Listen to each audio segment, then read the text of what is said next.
அவர் தம்முடைய குமாரனாகிய இயேசுவை இந்த உலகத்திலே அனுப்பினதுடைய நோக்கம் இன்றைக்கு உங்களுக்கும் எனக்கும் அவர் தருவேன் என்று சொன்ன காரியங்களை நம் கண்கூடாய் கண்டு அந்த நன்மைகளை பெற்றுக்கொண்டு நாம் எதிரியாகிய சத்துருக்கு முன்பதாக அவருடைய நாமத்தினாலே ஜெயம் எடுத்தவளாய் நடப்பதற்காக அவர் உயிரையே நமக்காக தந்தார். இன்றைக்கு தேவ வார்த்தை உங்களுக்குள் வரும்போது நீங்கள் எதிலே சார வேண்டும் என்று சொன்னார். ஐயோ இது முடியாது, இது ஆகாது என்றதல்ல. இந்த வார்த்தையை நான் நம்புகிறேன், என்னை அவர் பிழைப்பூட்டுவார்.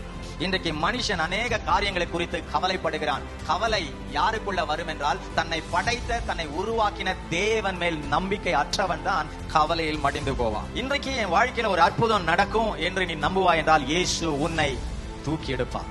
தேவையில் இருக்கிற மக்களை பார்த்து நான் சொல்லுகிறேன், 5 அறிவுள்ள இவைகளுக்கே கர்த்தர் இவ்வளவு நல்லவராய் இருப்பார் என்றால் அவரை உண்மையாய் துதிக்கிற உங்கள் வாழ்க்கையில் அவர் எத்தனை மகிமையான காரியம் செய்தார். தேவ பிள்ளை 40 வருஷம் அவர்கள் மேலிருந்த வஸ்திரம் பழுதாய் போகவில்லை. இந்த அற்புதம் இன்றைக்கு உங்கள் வீட்டில உணவிலையோ சம்பாத்தியத்திலேயோ சமாதானத்திலேயோ நிம்மதியிலேயோ தரவரால முடியாதா? இதை செய்கிறவருக்கு நம் பிரச்சனை பெரிதல்ல. இன்றைக்கு உங்கள் கதவு திறக்கப்படட்டும். வார்த்தையை நம்புறவங்களை அவர் நிச்சயமாக கரம் எடுத்து தூக்குவார்.